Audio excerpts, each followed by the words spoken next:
आणि चर्चा सुरू होती ब्रेकच्या आधी एकनाथ शिंदे यांच्या शिवसेनेविषयी ठाण्याचा गड त्यांना राखता आलेला आहे। इतर ठिकाणी काय झालंय याबद्दलची कमेंट घेऊयात।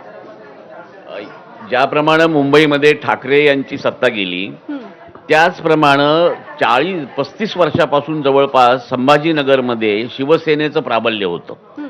आज उद्धव ठाकरे यांचं ठीक आहे, त्यांचा येणार नाही, परंतु किमान पक्ष शिवसेना जी आहे शिंदे यांची ती तरी निवडून येईल अशी लोकांना आशा होती। मूळ मुद्दा असा आहे की शिंदे सेनेची अवस्था म्हणजे कशी झाली की युद्धात जिंकले आणि तहात हरले, म्हणजे त्यांनी मोठं युद्ध जिंकलं खरं पाहिलं तर, पण तह करताना काय झालं की भारतीय जनता पक्षाने जवळपास 10 बैठका घेतल्या आणि त्या 10 बैठकांमध्ये शिवसेनेच्या आशा त्यांनी अशा तेवत ठेवल्या की आपला नक्की आता युती होणार आहे। या पण तेच झालं सर, सगळीकडे म्हणजे जालना घ्या, सगळीकडे त्यांनी केलं, फक्त मुंबई वगळता सगळीकडे असंच त्यांनी झुलवत ठेवलं आणि त्यामुळे ते बेसावध राहिले शिवसेनेचे लोक। आणि बेसावध राहिल्याचा परिणाम आज असा दिसतो की त्यांना फक्त 14 जागा आहेत आणि त्याच्यात चौपट म्हणजे 56 जागा या भारतीय जनता पक्षाने घेतलेल्या आहेत।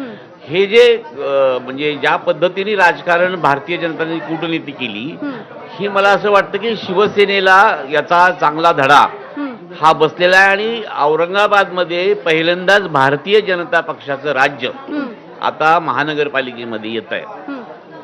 सगळ्यात मोठ्या सभा जर आपण बघितल्या म्हणजे बाळासाहेबांपासून आतापर्यंत तर त्या संभाजीनगरमध्ये होत होत्या शिवसेनेच्या। मला असं वाटतं मुंबई जाण्याचं जेवढं दुःख उद्धव साहेबांना असेल तेवढं दुःख संभाजीनगर जाण्याचं सुद्धा उद्धव साहेबांना आज असणार आहे, समस्त शिवसैनिकांना सुद्धा असणार आहे। पण आता परत कारणीभूत कोण आहे तर आपणच सगळं असं सुद्धा त्यांनी मान्य केलं पाहिजे। राहिलं त्यांनी आता युतीचा विषय काढला तर भारतीय जनता पक्षाचं पहिल्यापासून फिक्स होतं की कुठं कुणाबरोबर आणि किती जायचं आणि कोणत्या कंडिशनवर जायचं, फक्त ती वेळ येईपर्यंत वेळ घालवायचा, समोरच्याला अंधारात ठेवायचं आणि आपलं उद्दिष्ट साध्य करून घ्यायचं असा प्रकार घडला। दुर्दैवाने सर्वच्या सर्व अन्य खेळाडू बळी पडले। माझं अजून एक म्हणणं आहे, जी भाजपकडे आम्ही कट्टर विरोधक होतो आहोत आणि राहू, पण जी एक यंत्रणा आहे जसं महाराजांचं अष्टनिधी मंडळ म्हणू आपण, सल्लागार मंडळ, ते बाकी कुठे दिसतं? तुमचा एकही कोणी ऐकायचे तुम्ही मानसिकतेत नसता, कोणाला भेटायच्या मानसिकतेत नसता। भाजपमध्ये निदान ऐकलं जातं, त्याच्यावर चर्चा केली जाते।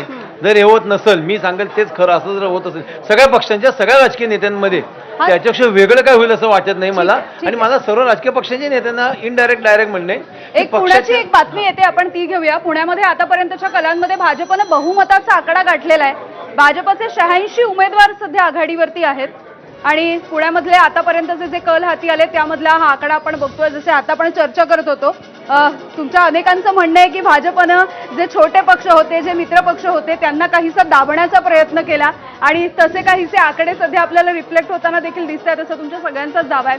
ही चर्चा अशीच या पुढे देखील सुरू राहणार आहे।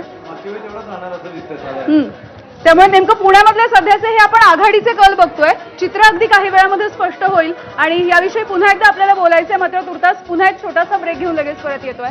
बघत रहा एबीपी माझा।